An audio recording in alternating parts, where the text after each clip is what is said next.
Me recusei a treinar a pessoa que foi contratada para ocupar o meu lugar. Oi, Reddit. Nunca pensei que fosse escrever aqui, mas cheguei num ponto em que não sei mais se estou sendo injusto ou só ingênuo.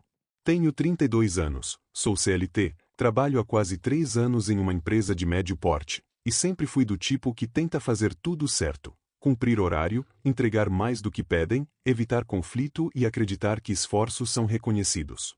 Recentemente, descobri que a empresa contratou outra pessoa para ocupar, na prática, o meu cargo, e que eu estava sendo instruído a treinar essa pessoa, sem que ninguém tivesse a coragem de me dizer isso de forma direta. Quando percebi o que estava acontecendo, decidi parar o treinamento. Fiz isso de forma educada, formal e sem escândalo. Mesmo assim, meu chefe e o RH passaram a agir como se eu estivesse cometendo uma grande quebra de confiança, dizendo que eu estava sendo pouco colaborativo e difícil de trabalhar. Agora o clima está péssimo, eu estou sendo pressionado, e comecei a ouvir comentários de que talvez eu esteja exagerando, que isso é normal em empresa e que eu deveria apenas engolir a situação. Então eu preciso perguntar: eu fui o babaca por me recusar a treinar a pessoa que foi contratada para me substituir? Quando eu entrei nessa empresa, eu realmente achei que tinha dado sorte. Era uma vaga boa demais para ser verdade. CLT, salário razoável, benefícios ok, escritório bonito e um discurso muito bem ensaiado sobre crescimento e inovação. Eu vinha de experiências ruins, inclusive contratos PJ disfarçados, então aquilo parecia finalmente um lugar sério. Na entrevista final, meu chefe direto, vou chamar de Marcos, disse algo que ficou na minha cabeça. Aqui a gente gosta de gente que cresce junto com a empresa. Na época, eu sorri. Hoje, essa frase me dá um certo embrulho no estômago. Os primeiros meses foram tranquilos. Eu fazia exatamente o que estava no meu contrato, entregava tudo no prazo, recebia elogios públicos em reunião. Marcos era do tipo carismático, fazia piada, falava de propósito, dizia que não gostava de hierarquia engessada. E, claro, soltava com frequência: aqui somos uma família. Eu ainda não sabia, mas esse foi o primeiro alerta que ignorei. Com o tempo, começaram pequenos pedidos fora do normal. Nada grande. Você pode dar uma olhada nisso rapidinho? É só quebrar esse galho. Depois a gente formaliza. Sempre acompanhado de elogio e sorriso. Eu aceitei. Porque queria mostrar serviço. Porque acreditava que aquilo contava pontos. Quando alguns colegas começaram a sair, a explicação era sempre a mesma: novos desafios, decisões pessoais, mercado aquecido. O detalhe é que ninguém era contratado no lugar. As tarefas simplesmente se redistribuíam. E, de forma quase invisível, iam caindo no meu colo. Eu virei referência sem perceber. Pessoas de outras áreas começaram a me procurar direto. Marcos passou a me colocar em reuniões que antes ele conduzia. Em várias delas, ele ficava em silêncio enquanto eu explicava processos que, teoricamente, nem eram da minha função. Aquilo inflava o ego e drenava energia. Mesmo cansado, eu ainda acreditava que aquilo tinha um propósito. Que alguém estava vendo. Que existia um plano. Afinal, sempre que eu tocava no assunto crescimento, ouvia algo como: continua assim que a gente conversa. E eu continuei. O problema do acúmulo de funções é que ele não acontece de uma vez. Ele vem em parcelas pequenas o suficiente para você não dizer não. Primeiro, eu passei a responder clientes que não eram da minha carteira. Depois, comecei a revisar entregas de colegas. Em seguida, virei o backup oficial de 2 áreas diferentes. Tudo isso sem mudança de cargo, sem ajuste salarial, sem nada no papel. Quando eu tentava puxar esse assunto, Marcos sempre desviava. Agora não é um bom momento. O orçamento está fechado. Vamos ver no próximo ciclo. O RH repetia a mesma ladainha, com palavras diferentes. Sempre muito simpáticos. Sempre muito vagos. Sempre sem resposta concreta. Enquanto isso, meu horário de saída virou sugestão. Meu almoço virou algo que eu resolvia depois da reunião. Mensagens no WhatsApp fora do expediente começaram a ser tratadas como normais. E o pior, eu comecei a achar normal também.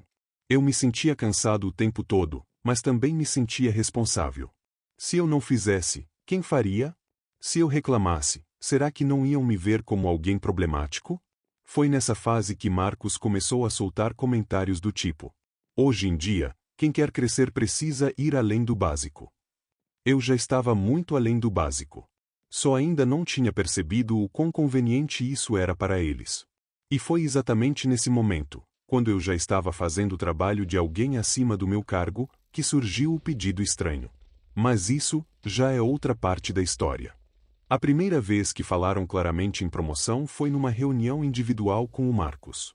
Ele fechou a porta da sala, sentou na minha frente com aquele sorriso ensaiado e começou com o discurso clássico. Queria te dar um feedback. Nada de bom começa assim. Ele falou por quase 20 minutos. Disse que eu estava entregando acima do esperado, que outras áreas elogiavam meu trabalho, que eu tinha postura de alguém mais sênior. Usou todas as palavras certas, no tom certo. No final, soltou: a gente está te vendo para um próximo passo. Eu perguntei o que isso significava, objetivamente. Cargo? Prazo? Ajuste salarial? Ele desviou. Ainda estamos desenhando. Mas a ideia é que você cresça junto com a estrutura. Saí da sala animado. Não porque tinha algo concreto, mas porque finalmente tinham reconhecido em voz alta. Nos meses seguintes, essa conversa se repetiu, com pequenas variações. Sempre promissora, sempre vazia. Em uma delas, Marcos chegou a dizer: se tudo der certo, no próximo semestre a gente formaliza. Eu comecei a marcar essas conversas. Literalmente. Anotava datas, palavra-chave, promessas implícitas.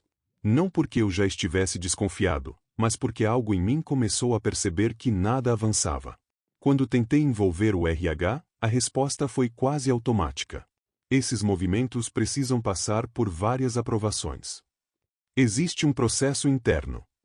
Infelizmente não podemos prometer datas. O curioso é que esse tal processo parecia nunca existir quando era para aumentar responsabilidade. Só quando envolvia reconhecimento. Mesmo assim, eu continuei. Talvez por orgulho. Talvez por medo de recomeçar. Talvez porque eu realmente acreditava que, em algum momento, aquilo se resolveria. Até que veio o convite para uma reunião que mudou tudo.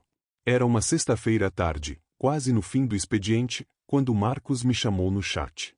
Consegue passar aqui rapidinho? Na sala, ele parecia animado. Mais do que o normal. Disse que a empresa estava investindo em talentos, que o time ia ganhar reforço. Falou em crescimento, em divisão de responsabilidades, em aliviar minha carga. Eu lembro de ter pensado, finalmente.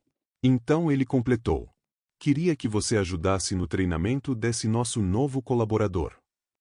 Perguntei qual seria o cargo. Ele respondeu rápido demais. Algo bem próximo do que você faz hoje. Aquilo me incomodou. Perguntei se a pessoa seria júnior, pleno, sênior. Marcos riu, como se fosse detalhe irrelevante. Depois a gente ajusta isso. Pedi para ver a descrição da vaga. Ele disse que ainda estavam finalizando. Mesmo com o desconforto, eu aceitei. Porque negar ajuda sempre foi visto como algo negativo ali. E porque, no fundo, eu ainda acreditava que aquilo poderia ser um sinal positivo. Talvez alguém viesse para assumir parte do trabalho, abrindo espaço para minha promoção. Hoje, eu sei o quanto isso foi ingênuo. O novo funcionário começou numa segunda-feira. Vou chamar ele de Lucas. Gente boa, educado, claramente nervoso no primeiro dia. Nada contra ele, e isso é importante deixar claro. Na apresentação, o Marcos disse que o Lucas vinha para somar, que tinha um perfil parecido com o meu e que aprenderia rápido. Perfil parecido demais. Nos primeiros dias, eu fiquei responsável por mostrar os sistemas, os fluxos, os contatos. Tudo normal, até ele começar a fazer perguntas específicas demais. Não eram perguntas de quem está começando. Eram perguntas de quem precisava replicar exatamente o que eu fazia. Você também fala direto com esse cliente? Esse relatório você gera semanalmente? Quem aprova quando dá problema nesse processo? Eu comecei a sentir um aperto estranho no estômago. Em uma conversa informal, perguntei quanto tempo ele tinha de empresa anterior. Ele respondeu algo que me gelou. Eu fui contratado para assumir essa frente aqui. Talvez ele não tenha percebido. Talvez tenha falado sem pensar. Mas, naquele momento, algo encaixou dentro da minha cabeça. Eu fui olhar o LinkedIn dele. Mesma área. Mesma senioridade. Mesmas responsabilidades descritas. E, quando eu vi o salário médio para aquela vaga, eu entendi. Mesmo com o desconforto, eu continuei treinando. Expliquei processos críticos. Mostrei atalhos. Entreguei contatos estratégicos. Fiz exatamente o que me pediram, e talvez até mais. Enquanto isso, o Marcos começou a se afastar. Reuniões que antes eram comigo passaram a ser com o Lucas. Mensagens que iam direto para mim começaram a vir em grupo. Eu tentei puxar uma conversa. Pedi alinhamento. Marcos respondeu com a frase que, naquele momento, me deu certeza de que eu estava certo em desconfiar. Relaxa. Você está vendo coisa onde não tem. Mas eu não estava. Porque poucos dias depois, por um erro banal, eu vi um e-mail que não era para mim. E foi ali que tudo ficou claro. O erro foi simples. Ridiculamente simples. Um e-mail encaminhado no automático, daqueles que alguém responde sem perceber quem está em cópia. Quando vi a notificação, achei que fosse mais uma atualização de projeto. Abri sem pensar. O assunto era neutro demais para o impacto que causou. Transição de responsabilidades, alinhamento interno. No corpo do e-mail, estavam o Marcos, alguém do RH e um gerente de outra área. Meu nome não aparecia como destinatário, mas aparecia várias vezes no texto. Precisamos garantir que o Lucas esteja 100% operacional antes da saída do Jorge. Eu li essa frase umas 5 vezes. Depois li o resto. Falava em continuidade, mitigação de risco, repasse de conhecimento. Em nenhum momento falava comigo. Falava sobre mim, como se minha saída já fosse um fato decidido. Não havia menção à demissão direta, mas estava tudo ali, nas entrelinhas. O plano não era me promover. O plano era me substituir sem conflito. Fechei o e-mail e fiquei olhando para a tela, sentindo aquele frio subir do estômago pro peito. Não era só raiva. Era humilhação. Todo o discurso de crescimento. Todas as promessas. Todo o esforço extra. Tudo aquilo tinha servido para eu me tornar descartável, mas bem documentado. Levantei, fui ao banheiro, lavei o rosto. Voltei para a mesa e abri minhas anotações. Datas. Frases. Reuniões. Tudo começou a fazer sentido. Não era paranoia. Nunca foi. No mesmo dia, pedi uma conversa com o Marcos. Ele demorou para responder. Quando respondeu, disse que só poderia no dia seguinte. Aquilo já dizia muita coisa. Na reunião, eu fui direto. Sem rodeio, sem acusação exagerada. Disse que tinha visto um e-mail falando sobre transição das minhas responsabilidades e perguntei, objetivamente, se eu estava sendo substituído. Ele respirou fundo. Olhou pro lado. Sorriu daquele jeito que não chega nos olhos. Você tirou isso de contexto. Eu pedi o contexto. Ele começou a falar de reestruturação, de ajustes estratégicos, de necessidade de redundância. Usou todas as palavras possíveis para não responder à pergunta. Insisti. Ele mudou o tom. Você precisa confiar mais na liderança. Aquilo me deu vontade de rir. Em vez disso, perguntei por que ninguém tinha sido transparente comigo. Ele respondeu algo que eu nunca vou esquecer. Porque a gente ainda estava avaliando como te comunicar isso. Ou seja, era verdade. Saí da sala com uma sensação estranha. Não era mais confusão. Era clareza. E, junto com ela, uma decisão silenciosa começou a se formar. No dia seguinte, fui ao RH. Expliquei a situação com calma. Mostrei o e-mail. Falei das promessas, do acúmulo de funções, do treinamento. Perguntei, como CLT, quais eram meus direitos naquele cenário. A resposta veio embrulhada em linguagem corporativa. Não existe substituição. Estamos falando de redistribuição. Esses movimentos são normais. Eu perguntei se era normal treinar alguém para assumir integralmente meu escopo sem nenhum comunicado formal. Eles se entreolharam. Talvez tenha havido falha de comunicação. Sempre há. Quando mencionei que estava desconfortável em continuar treinando, o tom mudou. Ficou mais frio. Mais defensivo. A empresa espera colaboração. Isso pode ser visto como resistência a mudanças. Foi ali que eu entendi, de verdade, que o RH não estava ali para mim. Estava ali para reduzir risco jurídico e proteger a empresa. Saí daquela sala sabendo duas coisas. Ninguém ia me defender. Tudo o que eu fizesse dali em diante precisaria ser estratégico. Eu não explodi. Não fiz escândalo. Não confrontei ninguém no corredor. No dia seguinte, mandei um e-mail curto e educado para o Marcos e o RH. Disse que, diante da falta de clareza sobre meu futuro na empresa, eu não me sentia confortável em continuar treinando alguém para executar integralmente minhas funções. Pedi um alinhamento formal antes de seguir. A resposta não veio por escrito. Veio em forma de pressão. Marcos me chamou no chat, claramente irritado. Disse que eu estava sendo inflexível, que aquilo pegava mal, que eu estava criando um problema onde não existia. O RH reforçou, em tom mais polido, que minha atitude poderia ser interpretada como falta de comprometimento. Mas ninguém respondeu ao ponto principal. Ninguém disse, você não está sendo substituído. E isso dizia tudo. Depois da recusa, tudo mudou. Reuniões começaram a acontecer sem mim. Informações pararam de chegar. Comentários passivo-agressivos surgiram em calls. Meu nome foi sendo apagado, aos poucos, das decisões. Era punição silenciosa. Tentaram me isolar. Tentaram me cansar. Tentaram me fazer pedir demissão. O que eles não sabiam é que, naquele momento, eu já estava documentando tudo. E que eu já tinha entendido que aquela empresa nunca foi família. Ela só precisava de alguém para fazer o trabalho, até não precisar mais. Depois das retaliações, eu parei de tentar entender por que aquilo estava acontecendo. Eu já sabia. A pergunta passou a ser como sair daquilo sem sair perdendo. Conversei com um advogado trabalhista por indicação de um amigo. Levei tudo: e-mails, mensagens, anotações de reuniões, prints. Expliquei desde o início, com calma. Ele ouviu em silêncio, no final, disse algo simples. Você não está errado. E você não é o primeiro. Ele me explicou que, embora a empresa estivesse tentando ser cuidadosa, havia vários pontos problemáticos: acúmulo de função, promessas reiteradas, tentativa de substituição velada, pressão psicológica. Nada gritante sozinho. Mas o conjunto dizia muito. A orientação foi clara: não pedir demissão impulsivamente. Manter postura profissional. Continuar cumprindo o que estava formalmente no meu contrato. E, principalmente, não facilitar a transição. Pela primeira vez em meses, eu senti alívio. Não porque tudo estava resolvido, mas porque eu tinha um plano.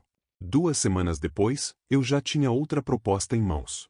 Empresa menor, menos discurso, mais objetividade. Não era perfeita, mas era honesta. E, principalmente, ninguém me prometeu crescimento em troca de sacrifício invisível. No dia em que entreguei a carta de demissão, o Marcos entrou em pânico. Pedi uma reunião. Entreguei o documento. Simples. Ele ficou em silêncio por alguns segundos. Depois começou. Mas isso é agora? Assim, do nada? Eu quase ri. Ele tentou negociar. Falou em reajuste.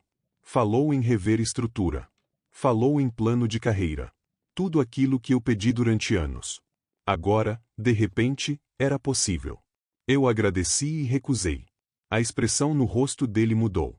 Não era mais surpresa. Era medo. Nos dias seguintes, o impacto ficou evidente. O Lucas não estava pronto. Nunca esteve. Porque ninguém fica pronto só recebendo instruções sem contexto real. Os projetos começaram a atrasar. Clientes começaram a reclamar. Perguntas que antes vinham direto para mim ficaram sem resposta. Marcos começou a me chamar com urgência. Reuniões emergenciais. Pedidos de ajuda rápida. Eu respondi educadamente. Sempre dentro do horário. Sempre dentro do escopo. Sempre deixando claro que estava em aviso prévio. Sem sabotagem. Sem vingança. Só consequência. O clima ficou pesado. O RH começou a circular mais pela área. Gente que nunca tinha falado comigo passou a me tratar com cuidado excessivo. A empresa estava sentindo no bolso o que ignorou por anos. Meu último dia foi silencioso. Não teve discurso. Não teve despedida bonita. Só boa sorte protocolar e um acesso cortado mais rápido do que o normal. Algumas semanas depois, soube por ex-colegas que o projeto que eu tocava foi redistribuído entre 3 pessoas. Nenhuma delas ficou muito tempo. O Marcos perdeu espaço. O RH continuou sendo o RH. Eu comecei no novo emprego com uma sensação estranha de leveza. Pela primeira vez em anos, eu fazia apenas o que era meu. E isso era suficiente. Escrevi esse post depois de tudo isso porque, mesmo sabendo racionalmente que fiz o certo, ainda ficou aquela dúvida incômoda. Será que eu deveria ter sido mais colaborativo? Será que eu devia ter engolido mais um pouco? Será que eu quebrei alguma regra não escrita? Mas lendo tudo agora, com distância, eu percebo. Empresa não é família. Promessa que não vira papel não existe. E ninguém deve treinar o próprio substituto no escuro.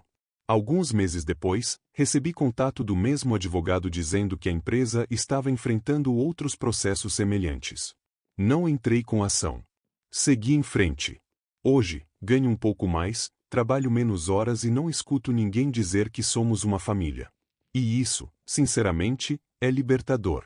Então, Red, eu fui o babaca? Me falem por favor. Muito obrigado por ouvir a história até aqui. Não esqueça de se inscrever no canal, ativar o sininho de notificação para não perder nenhum vídeo, e deixar seu comentário para eu saber o que vocês acharam dessa história do Reddit. Mais uma vez, muito obrigado a todos, e até nossa próxima história.